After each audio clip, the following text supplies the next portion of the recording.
justice system comes from watching television or a movie, but real-life issues may be treated quite differently. When a society and its government decide that certain conduct is dangerous to its citizens, such conduct is called a crime. Punishment comes through sanctions such as fines, imprisonment, probation, community service, or a combination of those. Most crimes are identified in laws that have been enacted by federal, state, and local governments in response to issues that affect that jurisdiction. Some actions have been unlawful for thousands of years. Others were outlawed but are now legal. And then there are things people do that are legal in some places but not in others. And while states differ somewhat in their judicial systems, there are norms and similarities.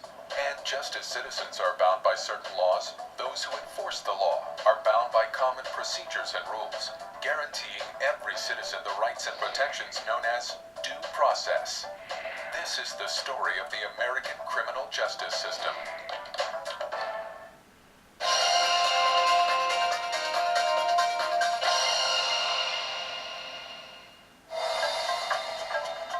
To fully understand the problem of crime in the United States, it is important to have some knowledge of the criminal justice process. What happens when someone reports a crime to police? The path from the reporting to the final settlement is long and complex. The U.S. Constitution is the primary source of law in the United States. It guarantees certain rights to individuals. For instance, we are entitled to a trial by jury. The Fourth Amendment ensures that citizens have the right to be secure against unreasonable searches and seizures. The Fifth Amendment prevents us from being charged with the same crime twice. And I think that you were trying to end this case on your brother. And the Eighth Amendment protects the accused from unreasonable bail and fines. Beyond federal laws, each state and local jurisdiction has its own separate statutes.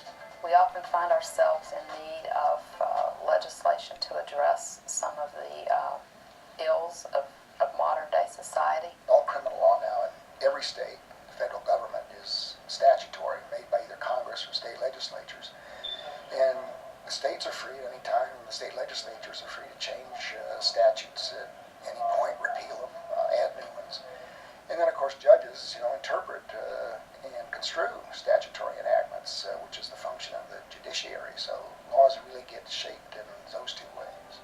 There was a ban come up and we noticed it. Criminal justice policy is a means for society to provide an objective set of rules for governing conduct and maintaining order, as well as raising public confidence that the system is fair and will protect the law-abiding citizen.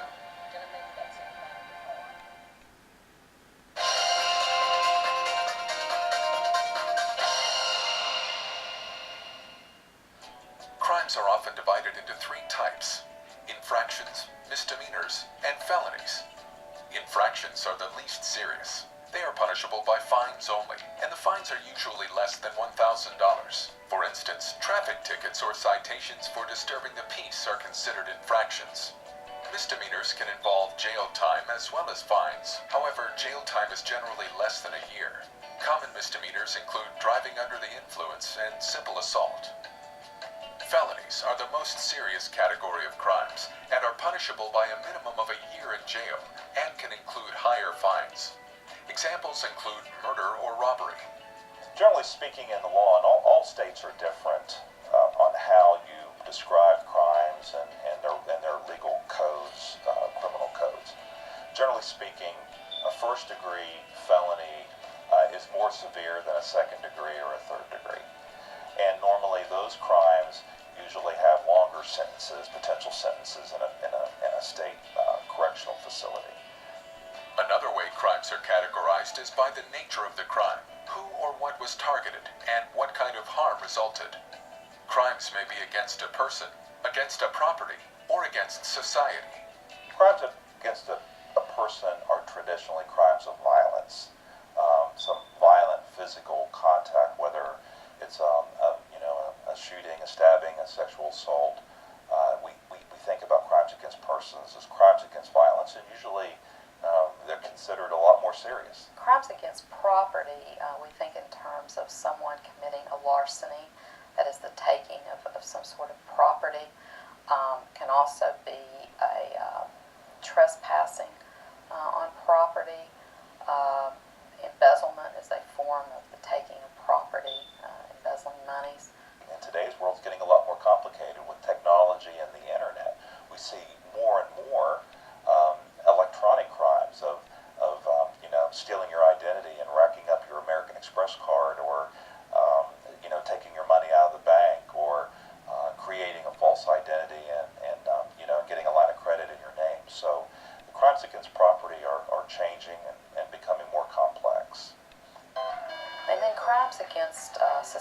general, we think of maybe persons who are committing gaming crimes, election fraud, things of that nature where society itself may suffer the ills of that crime. Most states separate the crime of murder into two categories, first degree and second degree. What distinguishes one from the other is whether it is willful, deliberate, and premeditated. Willful, deliberate, and premeditated murder is distinguished from, that's first degree, distinguished from second degree, which is defined as killing with malice aforethought. In order to deliberate and premeditate, you have to think about the act in advance. There has to be reflection, some kind of deliberate process where you're aware of what you're about to do. Murder without malice or anger is manslaughter, and it can be either voluntary or involuntary. If it's an voluntary manslaughter, it is required that there be an actual intent to kill, and that is, in other words, it's voluntary. It's an act where you actually intended the harm to occur. If it's an involuntary manslaughter, it is an act that occurs while you're committing another crime, but you did not intend for someone to die. So, for example, if you're driving a car at a high rate of speed that's unlawful, and in the commission of that act, you drive into another car and cause the death of an individual, then that is something that you would have that would seem to be an involuntary manslaughter, or very well could be, because there really wasn't an intention to go out and harm someone, but that's a consequence of the other illegal act. It isn't just the act that matters. The intent behind the act is also considered. It is important to know the mental state of the suspect when the act is committed. Well, there are two elements to every crime. One is what the Latin refers to as the actus reus, and the other is the mens rea. The actus reus is the act. You have to do something that the legislature has defined as harmful, antisocial, which would be killing a human being in the context of homicide. And then the mental state that goes along with that is the mens rea, which is what really makes the act culpable. And so, from property crimes to crimes against a person, from the elements of a crime to the thousands of laws that define them, the criminal justice system is set in motion by the discovery or report of a possible crime.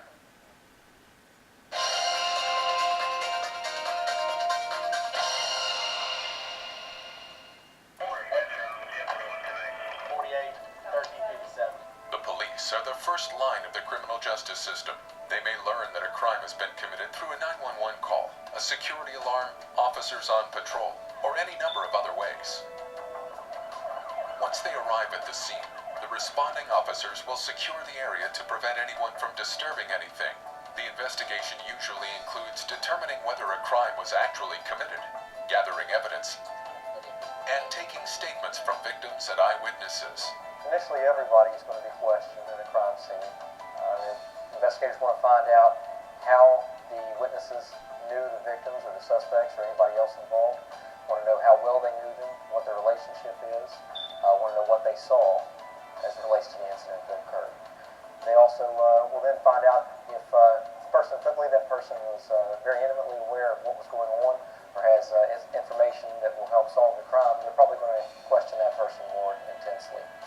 We have seen crime shows on TV where police officers intimidate a suspect until he breaks down and confesses. However, if there's adequate proof of police abuse during the interrogation, the confession will be ruled inadmissible in court. The police are not allowed to rough up a suspect. We're not allowed to intimidate someone with physical violence, with the threat of physical violence. That's a coerced confession or a coerced statement is not going to be allowable by the court. So it does us no good to try if it doesn't actually get us closer to catching the bad guy. While the use of physical abuse is strictly prohibited, police do have some leeway when conducting an interview. A lot of times a police officer will use deception in an interview with someone that they believe is being dishonest. An honest person being interviewed has nothing to fear. The police are going to be honest, generally with an honest person. Once we know that that person is being truthful with us. We'd like to be able to help them as much as they're able to help us. But for those who are lying about what they've done or what they've seen others do, we can use deception.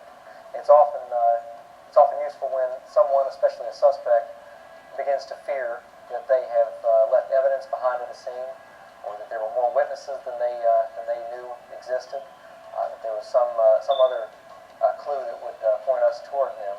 When they begin to fear that there's some way that they're going to be caught outside of their confession, it begins to force them into lying to cover their tracks.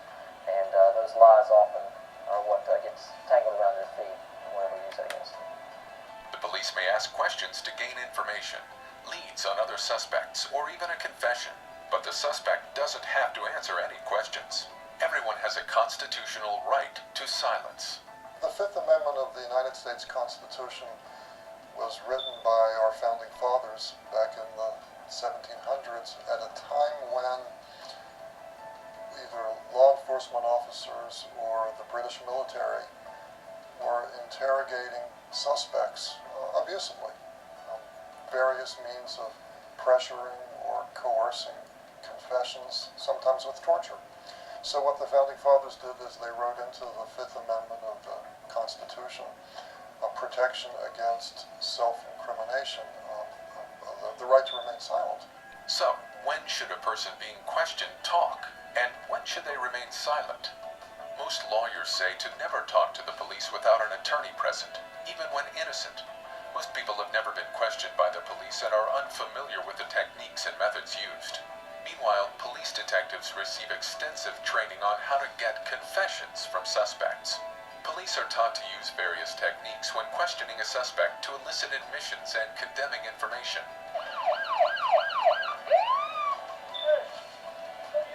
Now, if the police have a reasonable suspicion that a person is involved in a crime, whether they match a suspect's description or their behavior is suspicious, or it looks like they're carrying a concealed weapon, they can pat the person down for their own protection. And sometimes that may lead to an arrest. We have members of law enforcement who are on the street that investigate crimes and have to make decisions every day about who's going to get arrested or who they're going to investigate. And then the next level is prosecutors, our state and local prosecutors, who have again a separate and independent role in deciding, what's the right thing to do. And at times we may disagree with law enforcement. There's case law out there that says a prosecutor's role is primarily the fair administration of justice.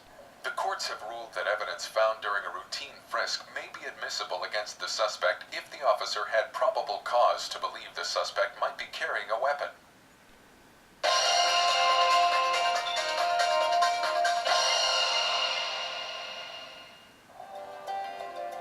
The police investigation often includes examination of physical evidence at the scene of the crime. However, if they want to look inside a house, they will need a search warrant, thanks to the Fourth Amendment to the Constitution, which prohibits unreasonable searches and seizures. That includes a car or a business. A police officer, for example, will come to a judicial officer and ask that you authorize them to search someone's house or someone's business.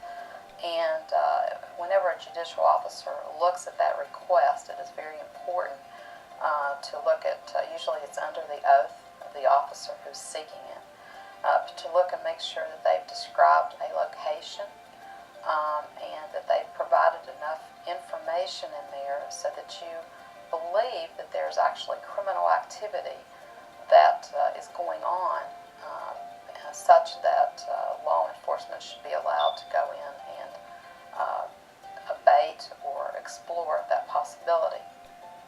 Now, a juvenile's right to be free of unreasonable searches and seizures varies from an adult's. At school, a student's locker may be searched any time without consent, and a parent can give consent to search a juvenile's room at home. There are differences in the laws regarding adults and juveniles in criminal cases. Juveniles, except for the most serious offenses, are entitled to proceedings in juvenile court, which is supposed to be more rehabilitative and less punitive, so more focused towards treatment and counseling as opposed to long sentences in custody. But Even armed with a search warrant, the police can't just break down a door. The knock and announce rule requires officers to make their presence known and state the purpose of their arrival. An exception to the knock and announce rule is what's known as the exigent circumstances. Circumstances that demand immediate action, like for a hot pursuit. If a criminal flees the scene of a crime and the police officer follows him, the officer has the right to enter a property in which the criminal has sought shelter. And because time may also be a factor, that applies to vehicle searches. So if a person has been validly stopped, Your driver's license, registration, proof of insurance. and the police have probable cause to believe the car contains contraband or evidence, they can search it.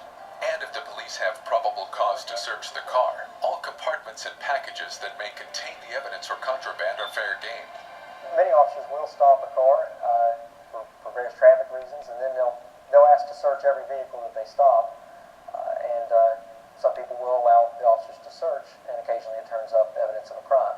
But an officer has the right to search a vehicle that he has stopped when he sees or smells drugs or other evidence of a crime in that vehicle, and he's allowed to search that vehicle right then on scene without a search warrant, or detain the vehicle long enough to seek a search warrant if there is perhaps probable cause that he believes he'd like to have a search warrant to search more compartments. While a police officer can't search a car simply because the car was stopped for a traffic infraction, the police can order the driver and any passengers out of the car for safety considerations, even though there is no suspicion of criminal wrongdoing other than the traffic infraction. The police can also frisk the occupants for weapons if the officers have a reasonable suspicion that the occupants are involved in criminal activity and are reasonably concerned for their safety. And what about your trash? According to the U.S. Supreme Court, your garbage is fair game. Once papers or contraband have been thrown into a trash receptacle, it is considered abandoned, and anyone, including police, can look through it and claim ownership. In our country, in our criminal justice system, we have rules that the government has to follow to make sure that people are not abused and the innocents are protected, while at the same time making sure that we keep law and order in our society and people are safe in their homes and property. So we have rules, and as a prosecutor, we understand the reality of the situation is when we're doing a criminal investigation, law enforcement is, if certain rules are violated, there's penalties to pay. And if law enforcement doesn't follow the rules or we don't follow the rules, we can lose valuable evidence and quite frankly can prevent us from achieving a conviction of someone that we have a good faith basis has committed a crime. So the rules are important to follow, and the rules are there to make sure that we uphold the Constitution and treat people fairly. Sir, you need to put your hands on the car. When the facts and circumstances give police a reasonable belief that a person has committed a crime, that person is usually taken into custody and arrested.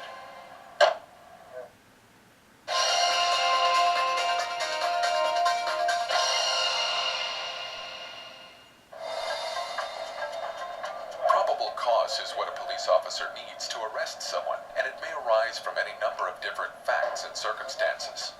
If I saw a man climbing out of a business window, a shattered window, see somebody crawling out and he's carrying a television with him, I think that I've got reasonable suspicion to stop that person and investigate.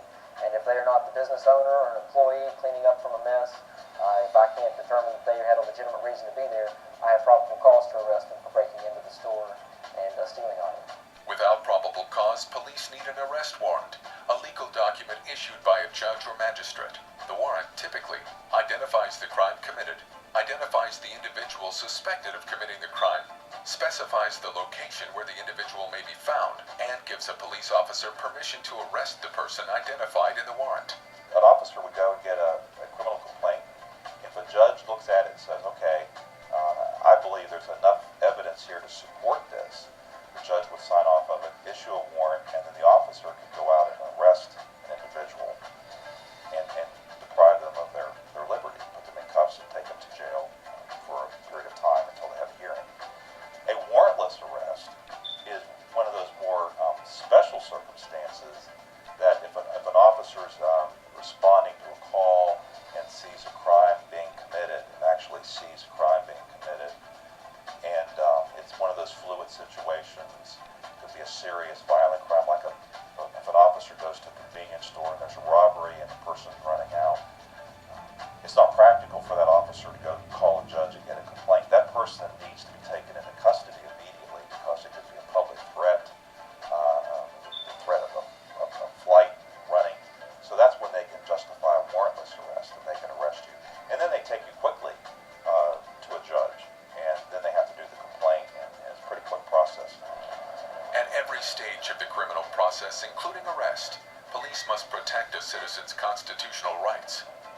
do really is the American Constitution in action.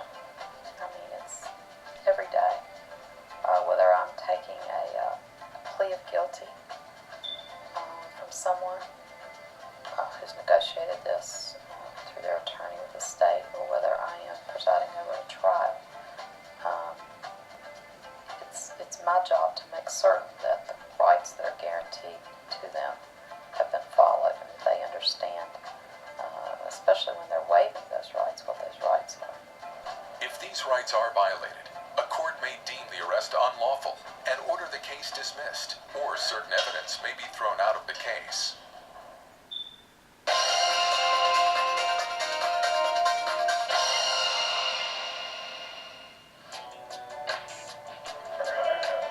When the police arrest someone, a specific series of events follows. The police must follow legal procedures during the actual arrest process, and all through the process of actually placing a suspect in jail. One of the most well-known constitutional protections is the right to receive the Miranda warning, a protection that comes from the Fifth Amendment and applies to both adults and juveniles. To be given the Miranda warning is to be told that you have the right to remain silent, that anything you say can be used as evidence, that you have the right to an attorney, and that if you can't afford an attorney, one will be appointed for you. Police are required by our courts to give a Miranda warning, and a Miranda warning is basically educating a person under arrest as to what their rights are, because the courts want us to make sure that people know what their rights are before they waive them, and like the right to remain silent. And if they waive them and talk to us, then we can use what they say against them in court. So you live in Renaissance Circle? The same rules apply when the situation involves the questioning of a minor. However, the Supreme Court has ruled that police must take a person's age into account when determining whether the circumstances of a case merit a Miranda notification. In many states, when police take a juvenile, that is a person under the age of 18, into custody for interrogation, there are sometimes additional safeguards. Some states will require, at least for very young children, that a parent be present or a lawyer be present. So there are additional safeguards in most states, in most jurisdictions, when juveniles are involved. You understand that you're under arrest right now for breaking and entering. You understand that? Sir. The Miranda warning must be given when a suspect is in custody. In other words, when he or she is arrested, in handcuffs, or otherwise not free to leave. To decide whether police have placed a person in custody, courts will examine the facts to determine if a reasonable person would have felt they could leave the situation or interrogation. When the questioning is for background and information only, without factors indicating the person is under arrest, such questioning can take place without the prior advisement of Miranda. Someone is detained or in custody if they are being stopped by the police, and maybe just for investigative purposes or like a traffic violation, something to that effect. But they're only under arrest once the officer has developed probable cause that that person has committed a crime for which they're going to be immediately charged. Or if the person is stopped pursuant to an arrest warrant where they've already been charged and the officer is stopping to take them before a judge or take them to jail. Detention occurs very often. It could just be for someone's suspicious behavior while the officer determines whether or not there is a criminal act occurring, or if they match the description of a suspect who has fled from the scene of a crime. They may be detained long enough to determine whether or not they were truly involved in that incident, or if they are the suspect for which we're looking, but they're not under arrest at that time. During the booking process, the police will ask for basic information, such as address and birth date. Fingerprints and photographs are also taken. Police may ask for a blood sample or even strands of hair, both for DNA testing. This evidence is then used to match evidence left at the crime scene. DNA is, of course, present in most all of our cells. There are certain cells that, as they mature, they lose certain types of DNA. But for the most part, every cell within our body, we have the same DNA that we inherited from our mom and from our dad. So we can use that DNA to identify an individual. And so what we would like to do is obtain the sample from the crime scene, again, maintain a chain of custody with that sample, and then when we get it to the laboratory, we remove the DNA from the host cell in which it resides. Then we take and purify the DNA and analyze it. sophisticated equipment to do this analysis, but at the end of the process, we determine a DNA profile. The DNA profile borders on being unique. We use statistics that the chance of a random individual having that very same DNA profile is 1 in quadrillions or 1 in trillions. So it's a very unique identifier for this type of evidence. The suspect may also be asked to participate in a police lineup. Misidentification is a real problem, and so we developed some rules to deal with that. The one that's most effective is that if the criminal process has begun, that means that the suspect, the arrestee, has been taken before a judge or magistrate to be arraigned, or what we call the initial appearance, and then the identification process comes after that. Then they're entitled to a lawyer. For evidence from a lineup to be admissible in court, the lineup itself must be conducted fairly. The police may not say or do anything that persuades the witness to identify the suspect that they prefer. This includes loading the lineup with people who look very dissimilar to the suspect.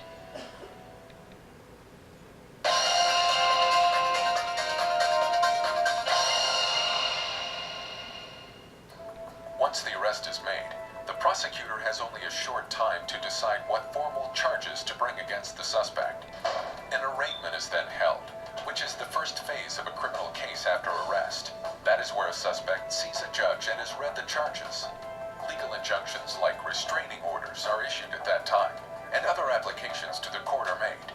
After a person is charged with a crime, then it is very important that they are taken before a judicial officer. It should be without any unreasonable delay.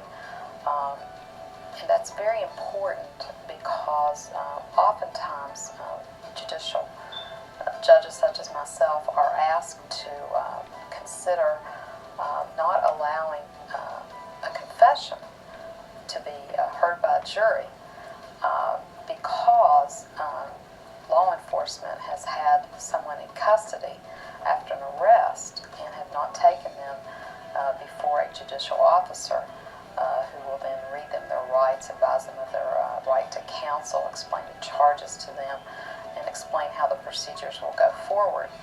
After the arraignment, the suspect may be released on a promise to appear in court, or the suspect may be sent to jail. If released, the judge may set bail, which is money you pay to the court in order to ensure that you will appear in court when told to do so. The personal recognizance bond is simply a promise to appear, and the threat of a penalty being imposed, or a steep fine being imposed, or bond being imposed after the fact if the person fails to appear.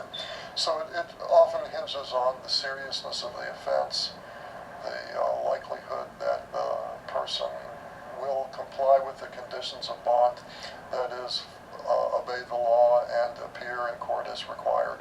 If you do appear as required, the bail will be refunded to you. If you do not show up, the court keeps the money and can issue a warrant for your arrest. Understanding all the ways in which the criminal justice system operates is sometimes difficult. It is a large and far-reaching segment of American life. However, laws, investigations, evidence, warrants, Miranda warnings, they are all part of a process to ensure that the criminal justice system is fair and balanced. The quality of life of our community is not only prosecuting crime and keeping crime down, but it's also making sure that we have a community where people are treated fairly, and people, if they are being investigated or if they're being accused of doing something wrong, they would have the confidence of knowing that they'll be treated fairly, and there'll be a professional process reviewing it. From constitutional laws to state and local statutes, from search warrants to arrest warrants, the system carefully balances the rights of the accused with the rights of the victims, as well as the safety of individual citizens. In an ideal world, legal authority would never have to be exercised. However, the threat of its use is a foundation of any law-abiding society.